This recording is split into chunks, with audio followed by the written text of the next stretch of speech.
गोपीजनवल्लभा गिरिवरधारे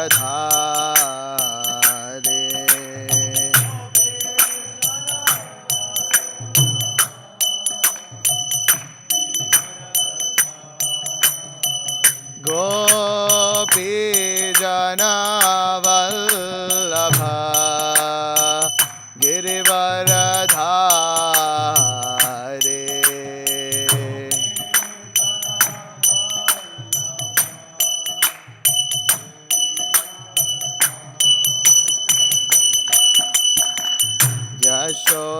यशोदानन्दन व्रज जनरञ्जना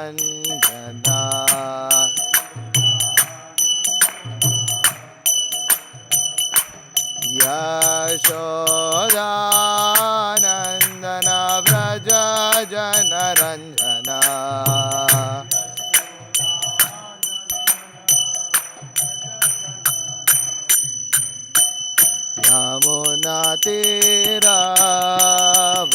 यमुनातीरवनचारि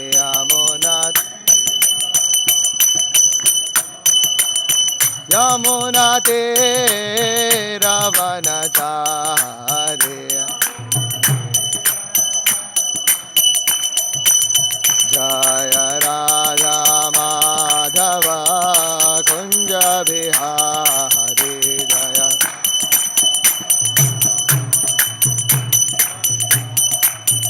जय राधा माधव कुंज बिहारी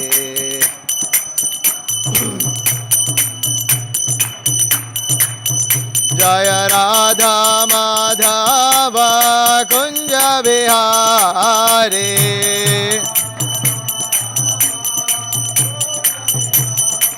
जय राधा माधव कुंज बिहारी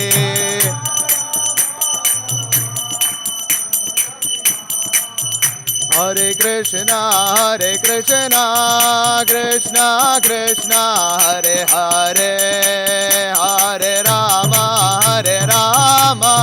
राम राम हरे हरे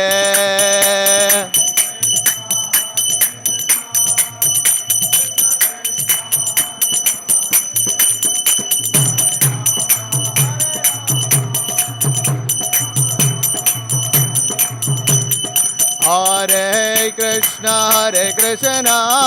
कृष्णा कृष्णा हरे हरे हरे राम राम राम हरे हरे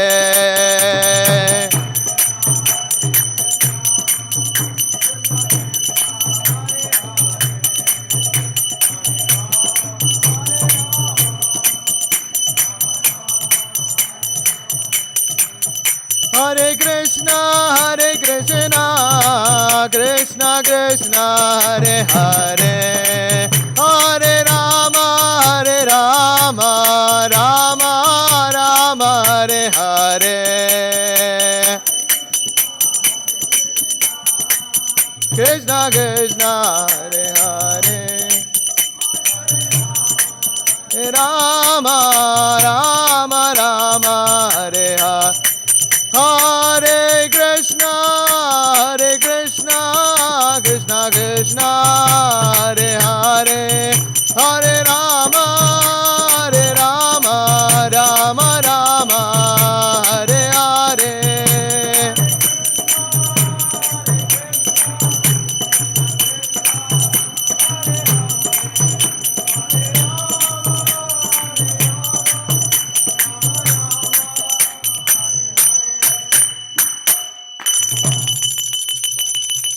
जय ओम विष्णुपाद परमहंस परिव्राजकाचार्य अष्टोत्तर शत श्री श्रीमद अभय चरणारविंद भक्ति वेदांत स्वामी श्रील प्रभुपाद की जय श्रीमद् भागवतम की जय All glories to the assembled devotees, Hare Krishna. All glories to the assembled devotees, Hare Krishna.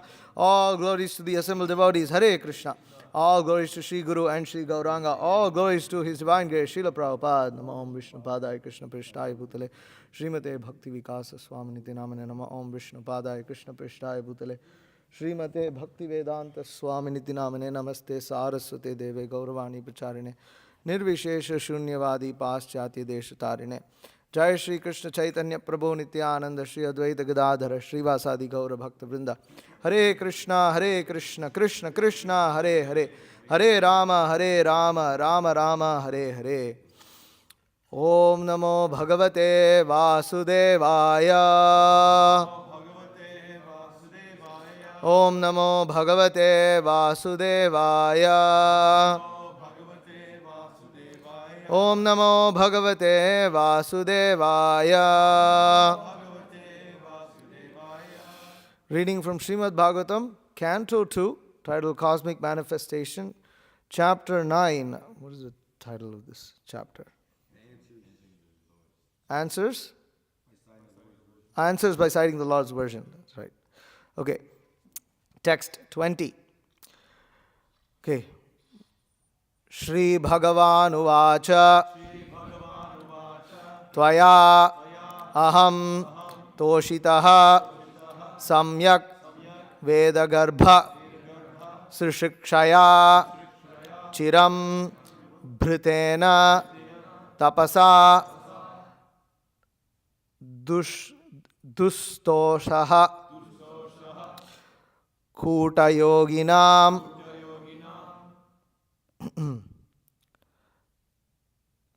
Shri Bhagavan Uvacha, Shri Bhagavan Uvacha Tvayaham Toshitah Samyag, Tvayaham Toshitah Samyag Vedagarbha Srishikshaya, Vedagarbha Srishikshaya Chiram Bhritena Tapasa, Chiram Bhritena Tapasa Dustosha Kuta Yogina, Dustosha Kuta Yogina. Shri Bhagavan Uvacha Tvayaham Toshitah Samyak Vedagarbha Srishikshaya Chiram Bhritena Tapasa Dustosha Kuta Yoginam. Shri Bhagavan Uvacha Tvayaham Toshitah Samyak Vedagarbha Srishikshaya Chiram Bhritena Tapasa Dustosha Kuta Yogina. Please repeat. Shri Bhagavan Uvacha Tvayaham Toshitah Samyag Vedagarbha Srishikshaya Chiram Bhritena Tapasa Dustosha Kuta Yoginam. Shri Bhagavan Uvacha Tvayaham Toshitah Samyag Vedagarbha Srishikshaya Chiram Bhritena Tapasa Dustosha Kuta Yoginam. Shri Bhagavan Uvacha Tvayaham Toshitah Samyag Vedagarbha Srishikshaya Chiram Bhritena Tapasa Dustosha Kuta Yoginam. Shri Bhagavan Uvacha Tvayaham Toshitah Samyag Vedagarbha Srishikshaya Chiram Bhritena Tapasa Dustosha Kuta Yoginam. Mataji's. Shri Bhagavan Uvacha Tvayaham Toshitah Samyag Vedagarbha Srishikshaya chiram bhritena tapasa tushto shakkuta yoginam. Shri Bhagavan Uvacha. The all-beautiful personality of Godhead said, Tvaya, by you, aham, I am, toshitaha, pleased, samyak, complete, Veda Garbha, impregnated with the Vedas, Sirshikshaya, for creating, Chiram, for a long time, Bhritena, accumulated, Tapasa, by penance, Dushtoshaha, very hard to please, Kuta Yoginam, for the pseudo-mystics. Translation purport by His Divine Grace A.C. Bhaktivedanta Swami Srila Prabhupada. The beautiful personality of Godhead addressed Lord Brahma. O Brahma, impregnated with the Vedas, I am very much pleased with your long accumulated penance, with the desire for creation. Hardly am I pleased with the pseudo-mystics. Purport. There are two kinds of penance, one for sense gratification, the other for self-realization. There are many pseudo-mystics who undergo severe penances for their own satisfaction, and there are others who undergo severe penances for the satisfaction of the senses of the Lord. For example, the penances undertaken to discover nuclear weapons will never satisfy the Lord, because such a penance is never satisfactory. By nature's own way, everyone has to meet death. And if such a process of death is accelerated by anyone's penances, there is no satisfaction for the Lord. The Lord wants every one of His parts and parcels to attain eternal life and bliss by coming home to Godhead. And the whole material creation is meant for that objective. Brahma underwent severe penances for that purpose, namely to regulate the process of creation so that the Lord might be satisfied. Therefore, the Lord was very much pleased with him, and for this, Brahma was impregnated with Vedic knowledge. The ultimate purpose of Vedic knowledge is to know the Lord, and not to misuse the knowledge for any other purposes. Those who do not utilize Vedic knowledge for that purpose are known as Kuta Yogis, or pseudo-transcendentalists, who spoil their lives with ulterior motives. Om Ajnanatimirandhasya Jnananjana Shalakaya Chakshurunmilitam Yena Tasmai Shri Gurave Namaha Shri Chaitanya Manobhishtam Stapitam Yena Bhutale Swayam Rupa Kadamahyam Dadati Swapadantikam Vandeham Shri Guru Shri Utaf Padakamalam Shri Gurun Vaishnavamscha Shri Rupam Sagarjatam Sahagana Raghunathan Vitam Tam Sajivam Sadvaitam Savadutam Parijana Sahitam Krishna Chaitanya Devam Shri Radha Krishna Padan Sahagana Lalita Shri Vishakhan Vitamscha. He Krishna Karuna Sindho Dina Bandho Jagatpate Gopesha Gopika Kanta Radha Kanta Namostute Tapta Kanchana Gaurangi Radhe Vrindavaneshwari Vrishabhanu Sute Devi Pranamami Haripriye Vancha Kalpatarubhyascha Kripa Sindhubhyevacha Patitanam Pavanebhyo Vaishnavebhyo Namo Namaha. Jaya Shri Krishna Chaitanya Prabhu Nityananda Shri Advaita Gadadhara Srivasadi Gaura Bhakta Vrinda.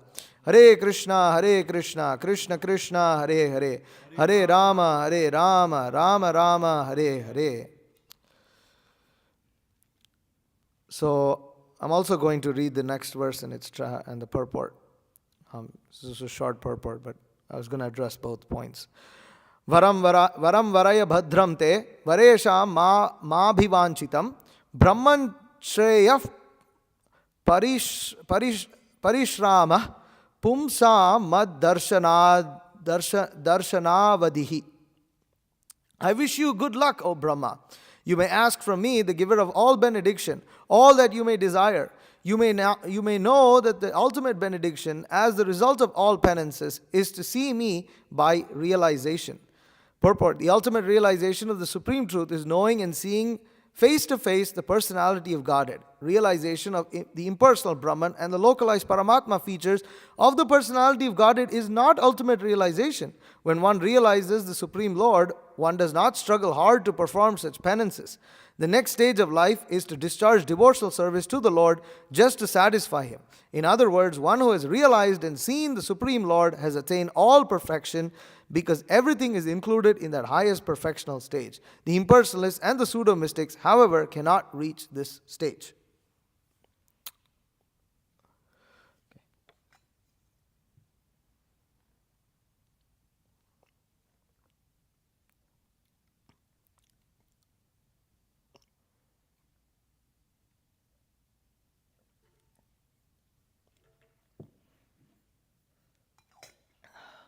Okay. Shri Bhagavan Uvacha Tvayaham Toshita Samyak Veda Garbha Sishikshaya Chiram Bhritena Tapasa Dushtoshak Kota Yoginam. The beautiful personality of Godhead addressed Lord Brahma, O Brahma, impregnated with the Vedas, I am very much pleased with your long accumulated penance, with the desire for creation. Hardly am I pleased with the pseudo-mystics. So here, after giving darshan to Lord Brahma, at the beginning of the creation, the Supreme Personality of Godhead is now addressing Lord Brahma in a very favorable manner. He is addressing Brahma, the first living entity, by saying that he is very pleased with him. And we see here that Brahma had darshan.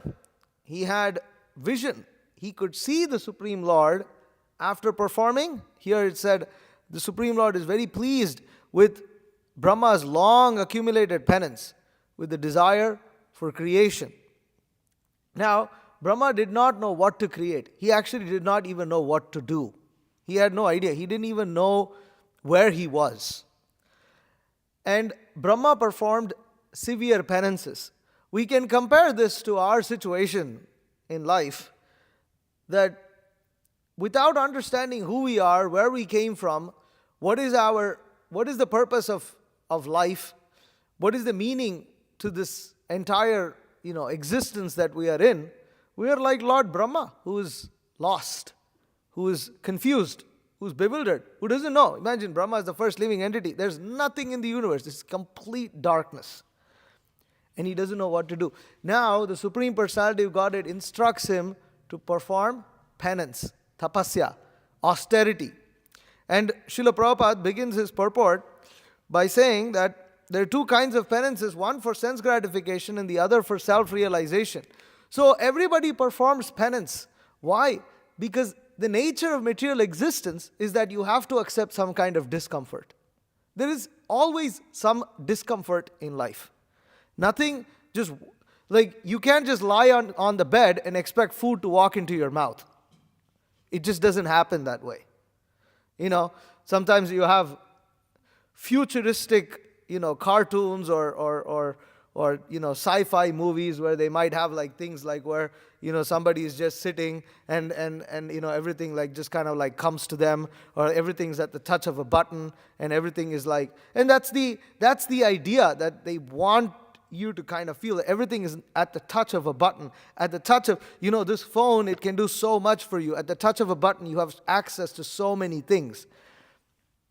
And scientists and other materialists, which is the point over here, they're undergoing so many kinds of penances. They're doing so many things. Why?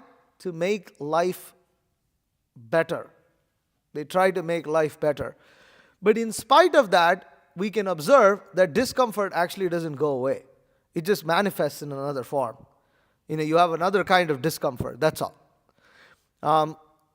For instance, in an attempt to make sex freely available and prevalent, society has increased all kinds of promiscuous, everything promiscuous. And in promoting that, this ideal so-called, pleasure of sex. But what has happened? You have an extraordinary increase of sexually transmitted diseases. Now scientists will say, well, this all existed before. Anybody with some common sense will understand that this was not as prevalent as it is today. Same thing. It seems like we have access to so much comfort, so much, pleasures in life. Everything is like you can experience so much pleasure just at the touch of a button. But yet, depression, anxiety, and other kinds of stress and suicide levels are going up. So it's said over here that penance is undertaken to discover nuclear weapons. So the materialists undertake different kinds of penances in order to increase material comforts. But what does this result in? It doesn't actually result in material comfort. It moves the discomfort to another location. Why is that so?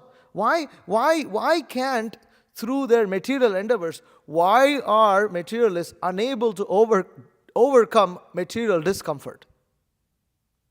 Why can't they overcome material discomfort? That's what they want, and they claim so, but reality, with a little bit of a sober vision, we can see that reality is that actually misery went nowhere. It's just manifested in a different form. Why is that so? Why is it that by their endeavors they are unable to overcome misery? Any thoughts? No, that's not the reason. It's the nature of this world. And could we go a little more specific into what exact nature that is? Huh? Dukhalayam shashvatam. This world is miserable. Yes. So that's the point. That it by nature, the world is, matter is temporary. The spirit soul is eternal. Without understanding this, if the spirit soul tries to seek happiness in that which is transient, it will never be satisfied. That's one thing. Second thing is you have something called as karma. That will not go away just by you working hard. If your karma is there for you to suffer in a certain way, that suffering will come no matter what. And just because you work hard doesn't mean that karma is going anywhere. It'll just get manifest in a different way. So, now of course, if one engages in Chitta, atonement, or one engages in transcendental activities such as chanting Hare Krishna Mahamantra, such karma can be eradicated. But merely by hard work, you cannot become successful in the material world. This is another illusion that people have. It may seem that you have become successful, but actually one only receives what one is destined to receive. And you're not going to get anything more than that. You won't get more suffering than that. Neither will you get more happiness than that. So the good thing is even the suffering is also, limited according to karma. Now, the materialists, they undergo severe penances for what? They're like this. They discover nuclear weapons, as Srila Prabhupada is saying. By nature's own way, everyone has to meet death. But if by such a process death is accelerated by anyone's penances, there is no satisfaction of the Lord. And we will see that materialists, primarily their technological advancement is all generally inspired by war. This is history. Why was the internet discovered? Because the military did it. The military discovered the internet. The military discovered so many things. And most technological advancements are used by the military first, and then once they've gone beyond that, they release it for everybody else to use. And so, from this we can understand that these demoniac people, they perform so much penance, they perform so much austerity, they spend so much money, time and energy in research. For what? To kill other people. To simply kill other people. So much technological advancement to simply kill. And this kind of penance is not pleasing to the Supreme Lord. Now there is another kind of penance. Srila Prabhupada is writing here. There are many pseudo-mystics who undergo severe penances for their own satisfaction. And there are others who undergo severe penances for the satisfaction of the senses of the Lord. So, apart from the materialists, there are those transcendentalists, yogis, who undergo severe penances for the sake of achieving mystic yoga. Mystic yoga by which they can achieve mystic perfection. Different, magical abilities by which they can do different things. And such yogis do exist. And to become such a yogi, they have to undergo severe penances, beginning with, of course, celibacy. Without being celibate, none of this actually comes about. But it's there. I don't remember who I was showing to, but I think I was showing to Chandanacharya. I think I've mentioned this in a previous class, but there's a scientific study that was performed, I believe I don't remember which university, it's some university in the United States. And they were trying to figure out how these Tibetan monks just wore cotton robes in freezing Tibetan Himalayan weather and still did not, die out of, what's that called? Hypothermia. And so what they did, and when they went to the Buddhist monk, they said, we just heat our body through meditation. And they wanted to test them, so they put them in a cold, freezing chamber and wrapped them up with freezing cold, cloth, thick, rugs dipped in freezing cold water, and then wrapped them up. Now, technically, the temperature of their body should have gone down so much that they would have suffered and probably become unconscious due to hypothermia. But they didn't do that. In fact, thermal sensors were put in. The monks sat and meditated and increased their body temperature, and the scientists, the researchers, were able to observe steam coming out of the rugs in that freezing cold chamber. And after about 30 minutes, the rugs were dry. So these are scientific studies. Now, they don't talk about this in your university. These are scientific studies that were done by Western people under controlled environments. It is an experiment, but they won't talk about these things. And they'll act as if these things do not exist in the world. Because according to them, the study of anything metaphysical is whatever, something related to theology and this and that. We were discussing yesterday over lunch about, the dogmatic nature of Western academia. And that dogmatic nature, whether the Western atheistic academia would accept or not, also comes from a certain section of dogmatic Judeo-Christian thought, who are also completely, closed to anything outside of their particular tenets of their, whatever their understanding of their religion is. So, the Supreme Personality of Godhead is not pleased by such penances, because such penances by the pseudo-yogis may be performed, but their performance is for the sake of their own pleasure. It is not for the sake of the pleasure of the Supreme Lord. But the devotees, we perform a different kind of austerity. Srila Prabhupada writes here that Brahma underwent severe penances for that purpose, namely to regulate the process of creation, so that the Lord may be satisfied. Therefore, the Lord was very much pleased with him, and for this, Brahma was impregnated with Vedic knowledge. So we see that if we have to receive knowledge, you have to perform penance. And you become impregnated with that knowledge. And what is that knowledge? That knowledge is knowledge about ourselves. The knowledge is knowledge about our constitutional position. That knowledge is knowledge about what we are meant to do in life, how we can be happy. That knowledge comes by the desire to please the Supreme Personality of Godhead. Brahma did not know how he was going to please the Supreme Lord. He did not know how he was going to perform the process of creation.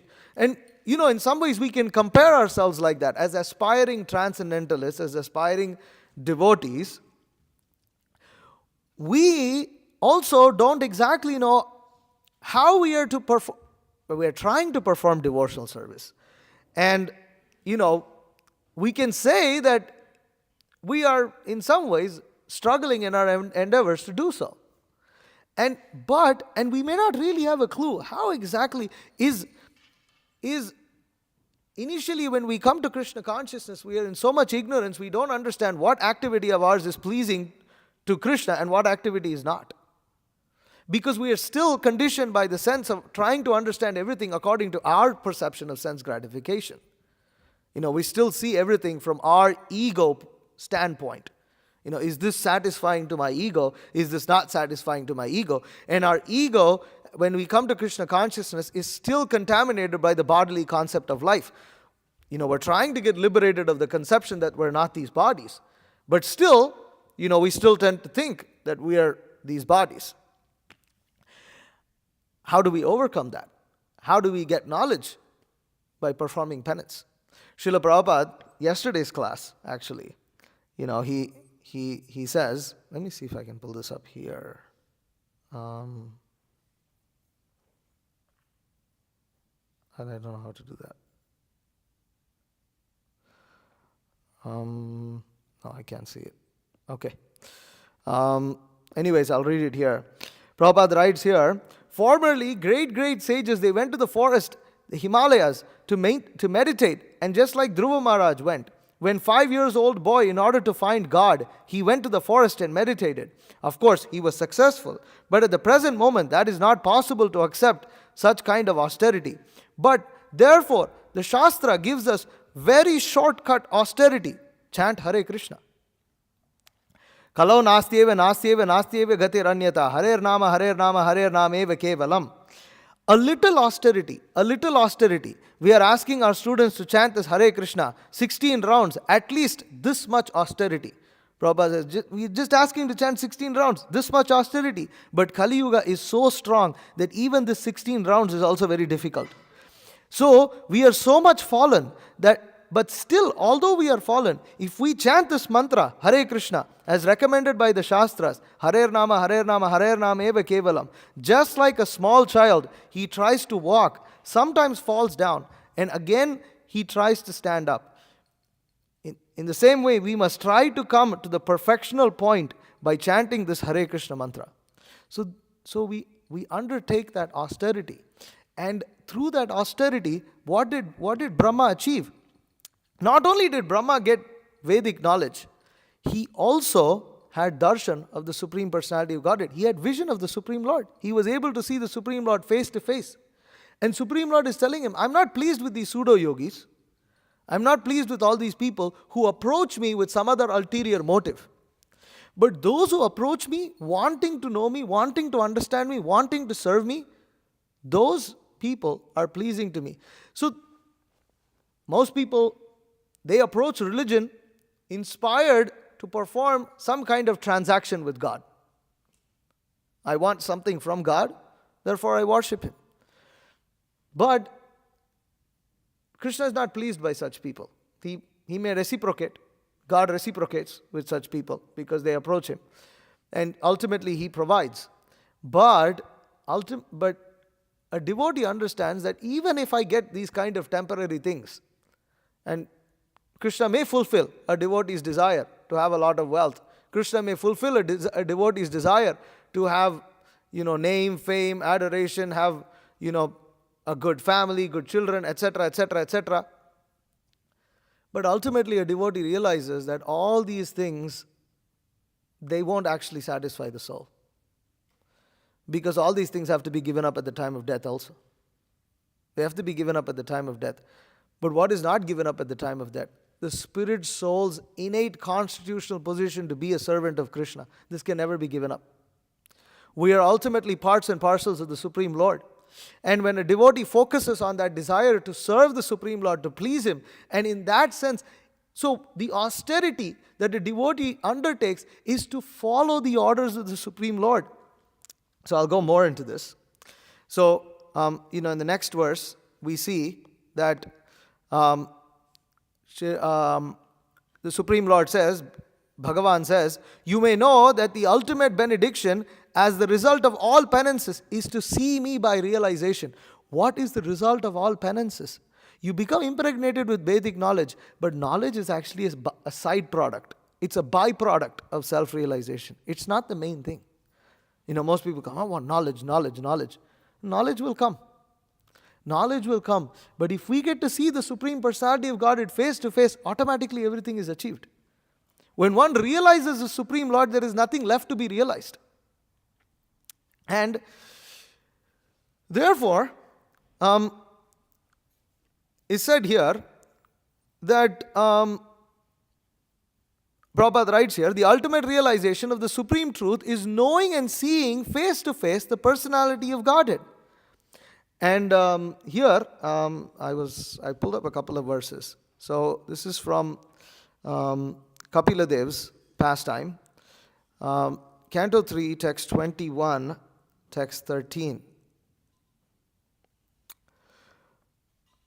So here, the great sage Kardama says, O Supreme Worshipful Lord, my power of sight is now fulfilled, having attained the greatest perfection of the sight of you, who are the reservoir of all existences. Through many successive births of deep meditation, advanced yogis aspire to see your transcendental form. This is the perfection of Krishna consciousness. is to be able to see the Supreme. That is the devotee's desire, to be able to see the Supreme Lord. And a devotee yearns for that. And after performing all kinds of penances, someday we hope to see the Supreme Lord face to face. Someday we pray that that day will come. So then, and how is this form of the Supreme Lord? 2 verses later, you'll see. O my Lord, you are the master and leader of all living entities. Under your direction, all conditioned souls. Oh, no, sorry, this one. Therefore, desiring to marry a girl of like disposition, who may prove to be a veritable cow of plenty in my married life, to satisfy my lustful desire, I too have sought shelter of your lotus feet, which are the source of everything, for you are like a desire tree. Prabhupada writes, in spite of condemning persons who approach the Lord for material advantages, Kardama Muni expressed his material inability and desire before the Lord by saying, although I know nothing material should be asked from you, I nevertheless desire to marry a girl of like disposition. The phrase like disposition is very significant. Anyways, I don't want to go into that at this point.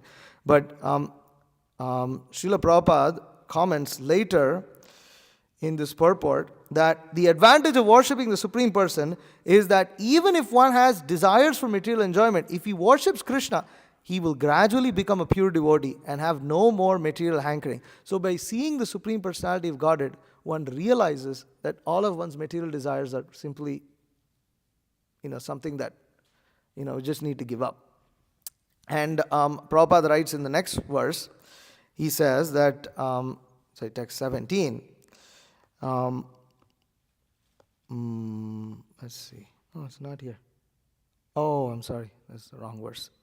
So then, in text 28, Kapiladev explains to Devahuti, he writes, the glory of the Lord is always worth singing, for his glories enhance the glories of his devotees. One should therefore meditate upon the Supreme Personality of Godhead and upon his devotees. One should meditate on that eternal form of the Lord until his mind becomes fixed. So, in order to fix the mind, in order to be able to achieve perfection, we're all desiring perfection. And that perfection is achieved by meditating on the form of the Lord. This is very significant in this verse, because until one's mind becomes fixed, here the Supreme Lord is saying, Kapiladev is saying, one should meditate on that eternal form of the Lord until one's minds become fixed. And Prabhupada writes here that, let me see here.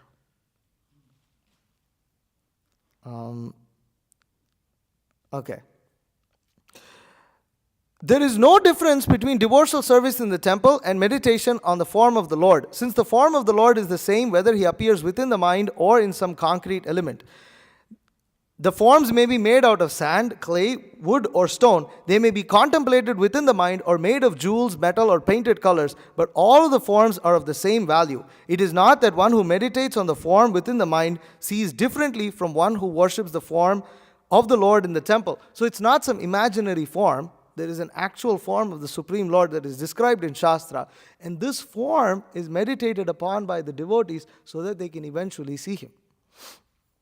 Now, this explains the importance of taking darshan of the Supreme Lord. We see how Srila Prabhupada has structured our morning program. We have our morning program. What is the first thing we do? We come for Mangalarti. First thing, 4:30 a.m., the curtains open, we have darshan of the Supreme Lord. We see the Supreme Lord. And then there is an arati that's dedicated at 7:15, just called darshan arati, just to see the Supreme Lord. Where the focus is, we're not even playing instruments or leading kirtan. We're standing in front of the Supreme Lord, trying to see him.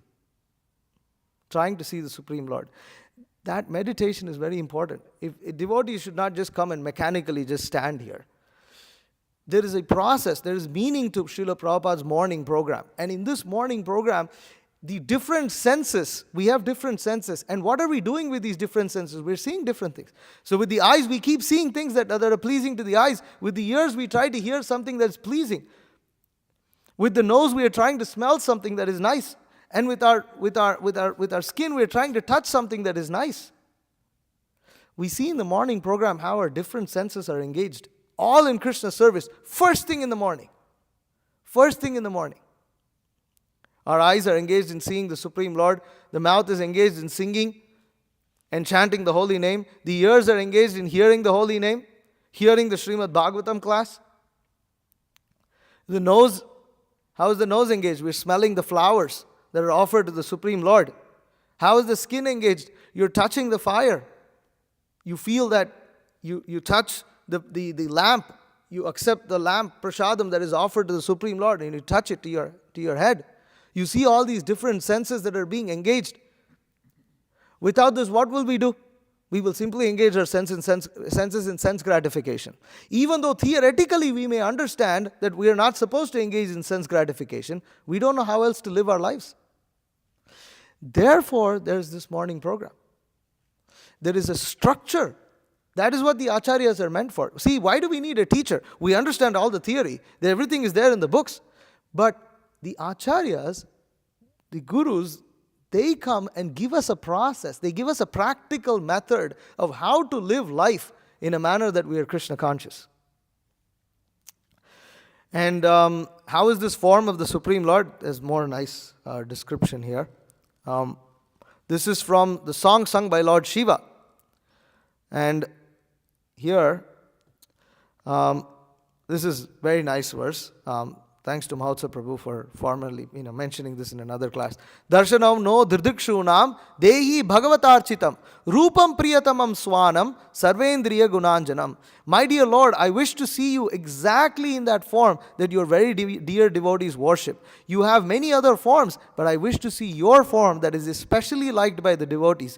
Please be merciful upon me and show me that form, for only that form is worshipped by the devotees. Only that form worshipped by the devotees can perfectly satisfy all the demands of all the senses. You see, the Supreme Lord has many forms. One of the forms he comes to the atheists is in the form of death.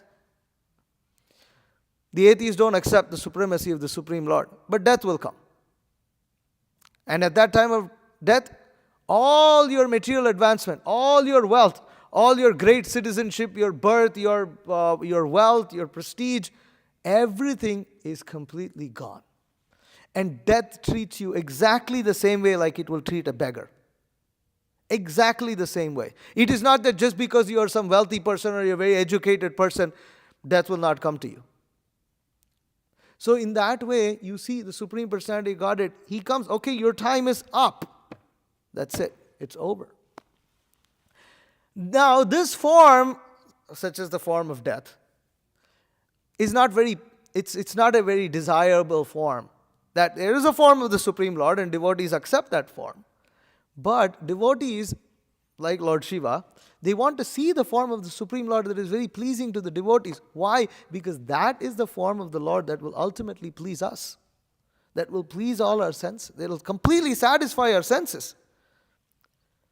Otherwise, we will remain unsatisfied. Now, the Supreme Personality of Godhead, in his true form, and Prabhupada writes this later, he says, the impersonalist and voidist, this is why I was saying, in the previous, so in the verse that we just read, the second verse, Prabhupada writes that even the yogis, the mystics, and the materialists, they also worship some form. But those forms are not pleasing. So here, you have the impersonalists and the voidists also have to see the form of the Absolute. In the Buddhist temple, there are forms of Lord Buddha in meditation, but these are not worshipped like the forms of the Lord in Vaishnava temples. Forms like Radha Krishna, Sita Rama, or Lakshmi Narayana. So, it's interesting. The Buddhists say everything is nothing. You have to meditate on nothing. Ultimately, you have to still your mind to the extent that there is nothing on your mind. You have to become desireless. So why do they have so many forms in their temples? You go to a Buddhist temple, you have so many forms. It's actually, some of these Buddhist monasteries are very colorful. They're very colorful, they're very decorative. There's so much to see.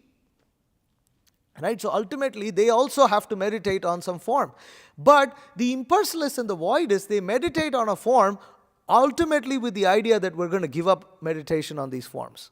They say we need a form so that we can focus, but after we focus, we'll give up the form. We'll focus on nothing. We'll just focus on being focused. On what?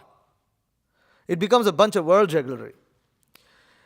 Now, the devotees, our process is not like this. For instance, if a Mayavadi, he comes and sees, he sees us worshipping Krishna. He'll say, very good, very good, very good. Continue worshipping Krishna. But ultimately, what is their conception?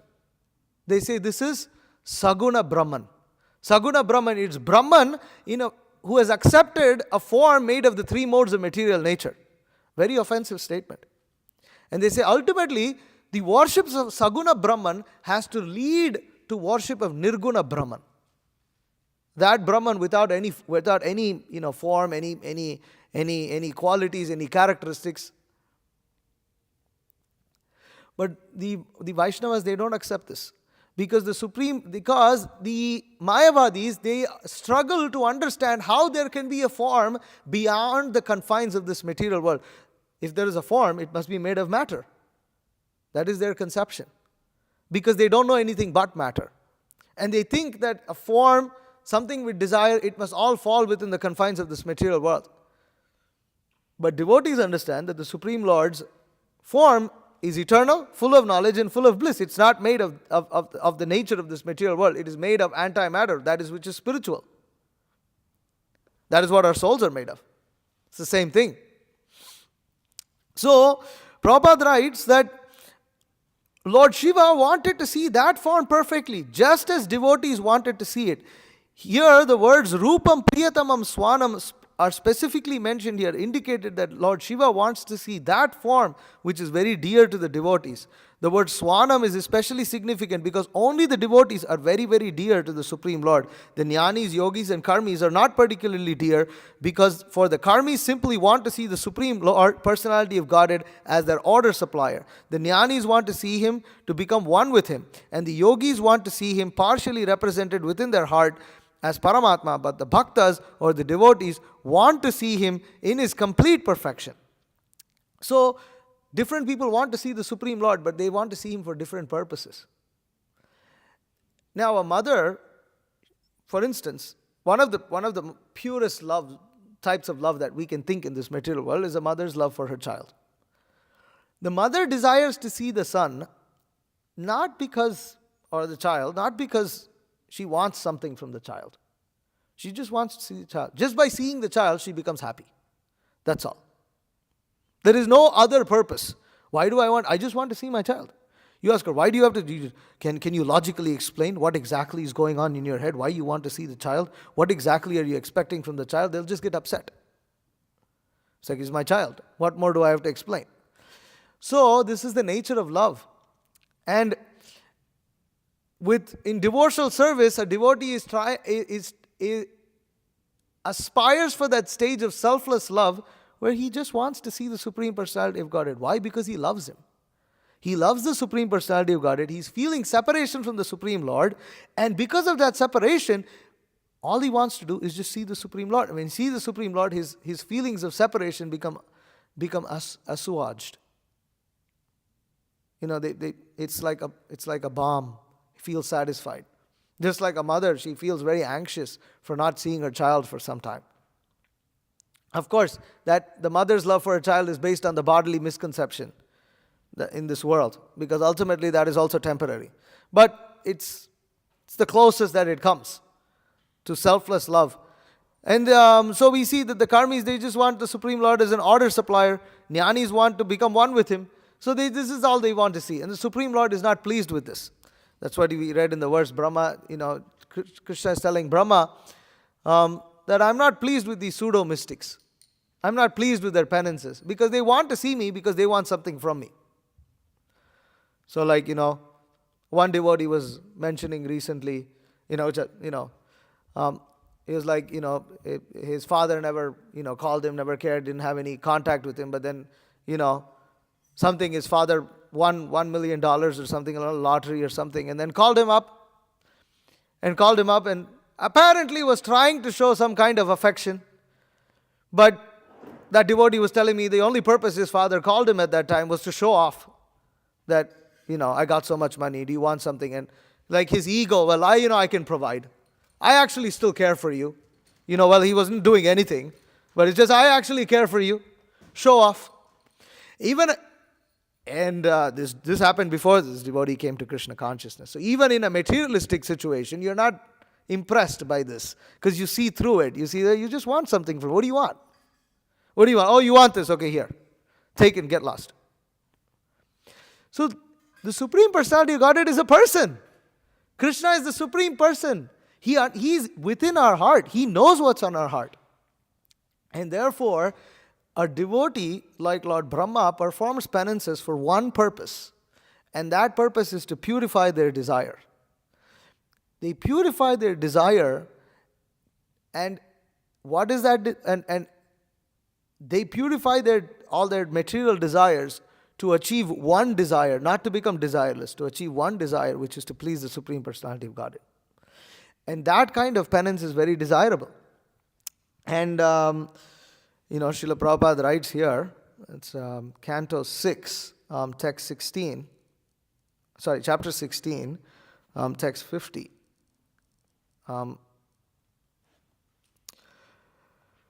Narada says, but Supreme Lord says, Anantadev, O Supreme Personality of Godhead, Anantadev replied as follows: O King, as a result of your having accepted the instructions spoken about me by the great sages Narada and Angira, you have become completely aware of transcendental knowledge. Because you are now educated in the spiritual science, you have seen me face to face. Therefore, you are now completely perfect. So here you see, the king accepted the instructions spoken by the great sages Narada and Angira. Now, accepting those instructions, that is austerity. Accepting those instructions is a type of austerity. When he accepted those instructions, implemented those instructions, he became impregnated with transcendental knowledge. Because the knowledge descends. It descends. We study and everything, but ultimately this knowledge has to descend. It has to come because we are trying to learn that which is beyond our means of analyzing and experimentation. This is beyond us. The universe itself is beyond us. What to speak of the Supreme Lord who created it? How can we understand Him through our, tiny senses? So the knowledge has to come down. And that knowledge comes by accepting the instructions. One becomes impregnated with transcendental knowledge. And once we have become educated in the spiritual science, what happens? You see the Supreme Lord face to face. This is the process. You see, this one verse explains this. And therefore, the king is perfect. And Srila Prabhupada writes in the purport, Canto 7, text 15, chapter 15, text 28. So the verse goes as this. Ritualistic ceremonies, regulative principles, austerities, and the practice of yoga are all meant to control the senses and mind, but even after one is able to control the senses of mind, if he does not come to the point of meditation upon the Supreme Lord, all such activities are simply labor in frustration. So, if we do not get to see the Supreme Lord, if we cannot meditate upon the Supreme Lord, all such penances and austerities are simply a waste of time. So, it has to lead to that. And Srila Prabhupada writes, he says, by various practices, one may come to the point of controlling the senses, but simply controlling the senses does not bring one to a substantial conclusion. What is that substantial conclusion? See, for instance, the Buddhists, they also control their senses. They control their senses, but they still don't understand who God is. They don't understand what even spirit soul is. So Prabhupada writes, however, by staunch faith in the spiritual master and the Supreme Personality of Godhead, one not only controls the senses, but also realizes the Supreme Lord. Yasya deve para bhaktir yata deve tata gurau tasyaite katita hi artha prakashante mahatmanaha. Only by those great souls who have implicit faith in both the Lord and the spiritual master are all the imports of Vedic knowledge automatically revealed. It is further stated, Tushyeham sarva bhutatma guru shushrushaya and tarayantyajo bhavarnavam. Simply by rendering service to the spiritual master, one crosses the ocean of nescience and thus returns back home, back to Godhead. Thus, he gradually sees the Supreme Lord face to face and enjoys life in association with the Lord. Note that point, gradually sees the Supreme Lord. Note that the process of seeing the Supreme Lord is a gradual one. It is not a sudden vision. Now, that's a very important thing to understand. Supreme Lord may appear suddenly, but generally, it is through gradual vision. So gradually one sees the Supreme Personality of Godhead. And then, so there is a, okay. Yeah, so ultimately, we all desire different types of perfection. And just one last verse I will read here, which explains the perfection of sight. Yes, 32. Okay, this is from the prayers of the demigods. Ye anyer vindaksha vimukta maninas tvayasta bhava avishuddha buddhayaha aruhya krichena param padam tata patantyado nadati yushmadangrayaha. Someone may say, aside from devotees who always seek the shelter of the Lord's lotus feet, there are those who are not devotees but who have accepted different processes for attaining salvation. What happens to them? In answer to this question, Lord Brahma and the other demigods said, O lotus-eyed Lord, although non-devotees who accept severe austerities and penances to achieve the highest position may think themselves liberated, their intelligence is impure, they fall down from their position of imagined superiority because they have no regard for your lotus feet. So one who has seen the lotus feet of the Supreme Lord, one who has accepted the lotus feet of the Supreme Lord, does not fall down to this material world anymore. But those who do not have darshan, who have not accepted the instructions, who haven't accepted that austerity of the instructions of the Supreme Lord, what happens to them? They don't see the Supreme Lord. Therefore, even though they may become very elevated in their practice of spiritual advancement, ultimately they're prone to falling down. Why? Because they have not reached that stage whereby the spirit soul has realized this position and become completely satisfied. And so in this regard, this is a very nice verse that speaks of what we're reading today from the Srimad Bhagavatam, about austerity. And we see that when we're performing devotional service, there is so much austerity that we are undertaking. Actually, it's not much austerity. As Srila Prabhupada says, we have to chant 16 rounds. But this seems very austere for us. But he says, but still one must do it. And then there's the instructions of the spiritual master, where the spiritual master doesn't let us, stay idle. They're always saying something, giving us some engagement in devotional service. And that engagement takes effort, And today's verse, evening verse in Bhagavad Gita is also very nice. So it also speaks about undertaking difficulty. And that how, when one undertakes useful difficulty for the purpose of transcendental realization, one is never defeated. One is never defeated. One is never lost. And this is the purpose, that we have these bodies, we have these senses, we have this mind, we have this intelligence, we have some bodily strength. We have to engage it in the service of Guru and Krishna. By engaging it in the service of Guru and Krishna, this austerity, we become happy. By undertaking this austerity, we get transcendental knowledge. By undertaking the austerity, and to execute that austerity, one has to become humble. One has to accept the orders of the spiritual master. And how do you become humble? How do you accept the orders of the spiritual master? By understanding that following the orders of the spiritual master pleases the spiritual master. That means one has to put the pleasure of the spiritual master before one's own pleasure. That requires humility. Because we've lived our whole lives thinking ourselves to be the center of the universe. And so this austerity manifests in multiple ways. You have to live amongst devotees. You have to, you're going to, as so many devotees went out on book distribution, and so many challenges, so many difficulties, so much anxiety. But all that, if it's executed with the humble mood of pleasing the spiritual master, if understanding that yes, and when we execute devotional service, when we fulfill the orders of the spiritual master, there is great happiness. We feel that great happiness. There is great joy. There is great, there is difficulty, but there is joy, and happiness that we feel. And when we experience that happiness and joy, if we can remember that this is all the mercy of the Supreme Lord, this is all the mercy of the spiritual master, and that we offer it to him, not that we become puffed up and think I am enjoying this particular devotional activity, but rather,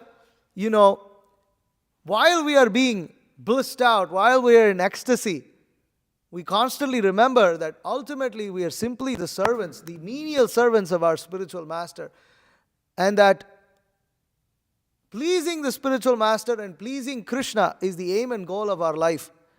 We will never become lost if we have this attitude. Therefore, we see Brahma, he didn't know how to please. He did not know how to serve the Supreme Lord, but he performed austerity.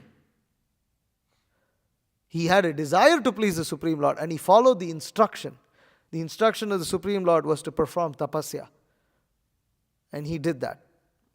Similarly, we have instruction. We don't know. We may think, how am I going to go back home, back to Godhead? How am I going to do all this? That will come. That is the impregnation. What is impregnation? The word impregnated is very significant. That word impregnated, generally, all one has to do is one has to become a proper recipient. And the context of this impregnation, it comes in the point is in due course of time. This is it's a very nice verse in the light of the Bhagavata, but I have to look this up now, and I don't think this light of Bhagavata is in this. No, it's not there. Okay, anyways. But there, Srila Prabhupada, in that chapter, he says, just like all living entities, they just have to be a little calm. They have to be a little peaceful. For instance, a wife, when she's married, she may be anxious to have children, but she has to just be a little patient. By being a little patient, by serving the husband nicely, the time will come when the husband will impregnate the wife, and a child will and the wife will be able to beget a child. And Srila Prabhupada comments how when autumn turns into spring, automatically many living entities become impregnated. Automatically there is reproduction. It is not necessarily by the effort of the living entity that wants to be impregnated that the impregnation happens. But the effort of that living entity is to be patient, to wait for that time, and to execute one's duties in the meantime. Then impregnation will happen. And that word impregnation is very significant because that impregnation happens by the effort of another individual. And in this case, the impregnation of Vedic knowledge happens by the mercy of the Supreme Lord when the Supreme Lord becomes pleased with the living entity. By performing the austerity of following the instructions of the spiritual master, one becomes impregnated with transcendental knowledge. This transcendental knowledge enables one to see the Supreme Lord face to face gradually. When one sees the Supreme Lord face to face, there is nothing else that is left to be desirable. This is the ultimate stage. But even in the meantime, in the process of Krishna consciousness, it is very blissful. So we have to be patient. We have to be enthusiastic. We have to be patient. And we should endeavor with faith and confidence.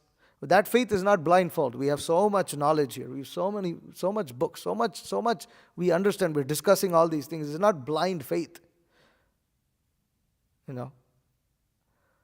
So in this way, Brahma had darshan of the Supreme Lord. Very nice verse. And soon, Supreme Lord will speak the Chatushloki, the 4 verses of the Srimad Bhagavatam. And Supreme Lord will become the first distributor of Srimad Bhagavatam. And thus, book distribution begins at the very beginning of the creation. At the very beginning of the creation, book distribution happens. And that book distribution happens when we perform the austerity of wanting to please the Supreme Lord, it's not really by our effort, right? That book distribution happened, it's like impregnation. It's like these people who receive books, they didn't come asking for the books. They weren't looking for the books, but they got impregnated with the books by the desire of the devotees, who ultimately are impregnated by the knowledge to please the Supreme Personality of Godhead, to please the spiritual master. They are infused with that desire that the spiritual master carries. Spiritual master, Srila Prabhupada, he wanted these books distributed. And therefore it is happening. And so this is very, very, very, very wonderful way in which we can understand how, just see, book distribution from the very beginning. From the very beginning of creation. It's all book distribution. It's all Sankirtan. So I'll stop my class here. Thank you very much.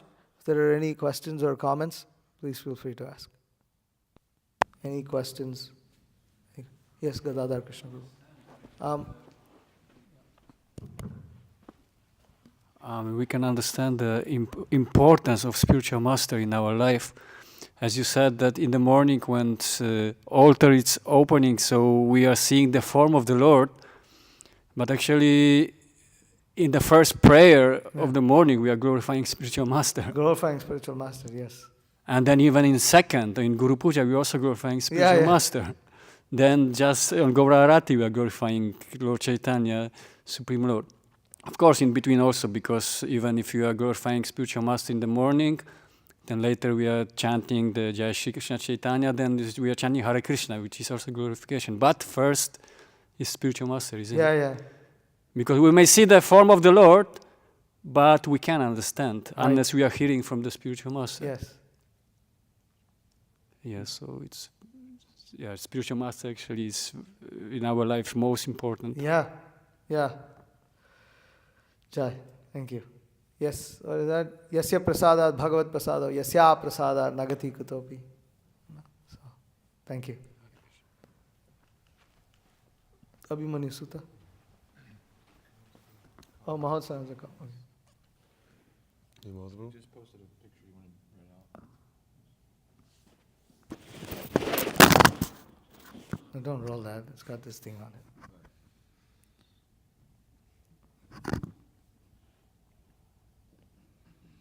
So, Hare Krishna. Yeah, Tom. Motsa Prabhu wanted this read out. This is from the Bhaktisiddhanta Vaibhav. Let's see. As Srila Bhaktisiddhanta Saraswati insisted, the path to see God is by service-inclined subservience to the Guru, who is a transparent representative of the Parampara, and by waiting for and expecting the mercy of Krishna.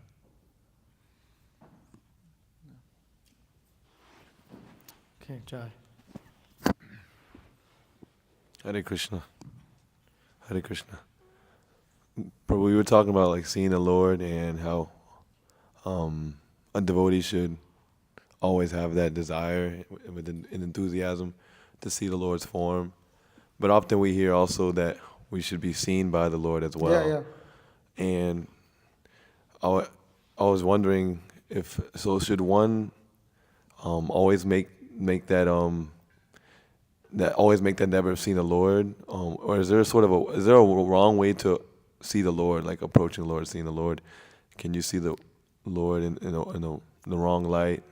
Because we have so many misconceptions due to our conditioning, and we might see the Lord in the wrong way. So how do we? Well, the emphasis, of course, more than seeing the Lord, is to follow the instructions of the spiritual master. By following the instructions of the spiritual master, by following the instructions of Krishna in Bhagavad Gita, Srimad Bhagavatam, etc., one becomes qualified to be seen by the Lord. So that is definitely the first emphasis. You'll see that, many Hindus, for instance, they're very, very, very interested in coming and seeing the Lord, but they don't have any inclination to follow what Krishna says in Bhagavad Gita or Srimad Bhagavatam. Such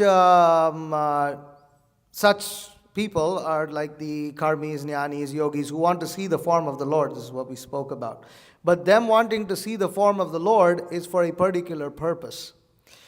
The devotees, however, they come to see the form of the Lord because they are in the process of developing love for Him. And therefore it is recommended for them to see the Supreme Lord. But that vision of the Supreme Lord is predominated by the desire to please Him. And so first the desire to serve the Supreme Lord, then the desire to meditate on the form of the Lord. So it is important to see the form of the Lord. It is important to meditate on the form of the Lord because a devotee has to engage all of his senses in serving Krishna. Therefore the example of Ambarish Maharaj has been given, how he engaged all of his senses, And a devotional service is active engagement in Krishna consciousness. It's not some theoretical thing. So active engagement means actively engaging the senses. How do you engage the eyes? You see the form of the Supreme Lord. But of course, with the attitude of surrender. Is that okay?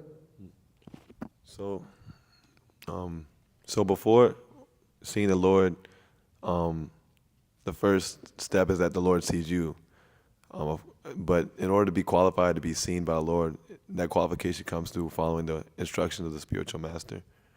Right. I mean, it's all a simultaneous process.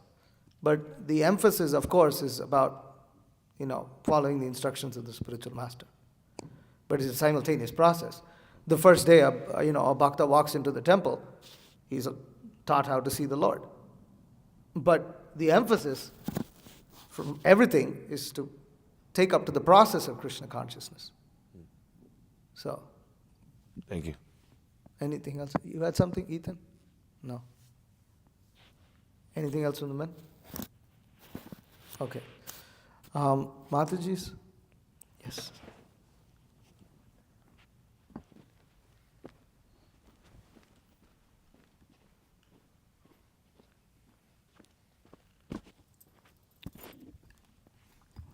I hope this isn't like a silly question, but these pseudo transcendentalists that Krishna's speaking of, who are they? Because isn't it dark and black where Brahma is? Like, there's no creation yet, so you know who's he speaking of? Well, that's the thing. This you see, Brahma creating this universe.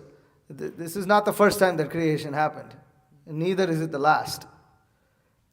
Even though Brahma was born, the Supreme Lord, through his breath, in his form as Mahavishnu, several universes emanate from the pores of his body, and creation happens. And then, there is destruction when he breathes in all the universes back. So the principles of what is pleasing to the Lord and what is not pleasing, and the fact that there can be these different kinds of people, like the karmis, the jnanis, the pseudo, the mystic yogis, the impersonalists, the materialists, all these kind of people, they've always existed in the material universe. Like in the structure of the material universe, this is always there. So, when Krishna is speaking about this, he's referring to the fact that these kinds of people exist in the material world. And they haven't been created, but it doesn't mean that they won't exist. So, and that's the point, that Brahma has been impregnated with Vedic knowledge, which means he knows that these things exist in the material world. He's aware. And therefore, when the Supreme Lord refers to them, Brahma understands what it is. He previously did not know. See, that is the beauty of knowledge received from the spiritual master, is that previously you may not know so many things, but once you accept the instructions of the spiritual master and one hears from him, and one hears from, one hears from Srila Prabhupada's purports in the Bhagavad Gita and Srimad Bhagavatam, one becomes knowledgeable about things that one did not know about. And then one can refer to them and one understands. I can speak about, I can say, Mayavadi. and several devotees in this room will understand what that means. But, maybe the first week we came into Krishna consciousness, we didn't know what that meant. So Brahma has been impregnated with Vedic knowledge, and therefore when Supreme Lord refers to him, he can understand. In this room, there are no Mayavadis. But still we speak about them. Doesn't mean they don't exist.